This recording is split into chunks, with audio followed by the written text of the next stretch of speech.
Hi, നമ്മൾ ഇന്ന് ഉണ്ടാക്കുന്നത് മുട്ട പൊരിക്കണതാണ്. ആദ്യം മുട്ട പൊട്ടിച്ചു, അതിലേക്ക് സബോള ചെറുതായിട്ട് അരിഞ്ഞത്, പിന്നെ മുളക്, കുറച്ച് ഉപ്പ്, എന്നിട്ട് നന്നായി ഇളക്കുക. അതിനുശേഷം ഒരു നുള്ള് മഞ്ഞൾപ്പൊടി ആഡ് ചെയ്തു. അതിനുശേഷം അത് നന്നായി ഇളക്കി മാറ്റി വയ്ക്കുക. ദെൻ ഒരു പാൻ എടുക്കുക, അതിലേക്ക് വെളിച്ചെണ്ണ കുറച്ച് ഒഴിച്ചതിന് ശേഷം 2-3 അല്ലി വെളുത്തുള്ളി, പിന്നെ അതൊന്ന് ബ്രൗൺ കളർ ആവുമ്പോൾ അതിലേക്ക് ഒരു മുളക് അതും കട്ട് ചെയ്തത് ആഡ് ചെയ്യുക. ദെൻ അതിലേക്ക് സബോള ആഡ് ചെയ്തു. സബോള ചെറുതായിട്ട് അരിഞ്ഞത് ആഡ് ചെയ്തതിന് ശേഷം അത് നന്നായി ഇളക്കുക. അതിനുശേഷം അതിലേക്ക് മുളക് പൊടി, ഒരു സ്പൂൺ മുളക് പൊടി, സ്പൂണില്ല കുറച്ച് മുളക് പൊടി. ദെൻ അതിലേക്ക് തരി മല്ലിപ്പൊടി,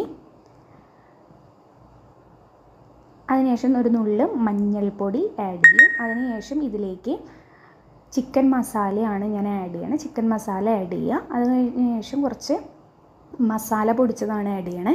എന്നിട്ട് ഇതൊക്കെ നന്നായി ഇളക്കി അതിൻ്റെ ഒരു പച്ചമണം മാറുന്നത് വരെ നന്നായി ഇളക്കുക. അത് കഴിഞ്ഞ ശേഷം ഇതിൻ്റെ സെൻറ്ററിലാണ് ഇങ്ങനെ പരത്തി വയ്ക്കുക.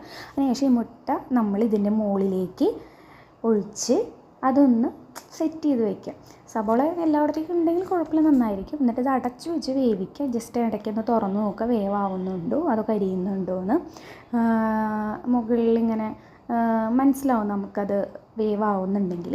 അടച്ചു വെച്ച് ഇങ്ങനെ വേവിക്കുക. അതിനുശേഷം കുറച്ച് കഴിഞ്ഞിട്ട് അത് മറിച്ചിടുകയാണ് ചെയ്യുന്നത്. മറിച്ചിടുമ്പോൾ പൊട്ടിപ്പോവാതെ ചെയ്യാൻ പറ്റണമെന്ന് ചെയ്യുക. എനിക്കെന്തായാലും പൊട്ടിപ്പോയി.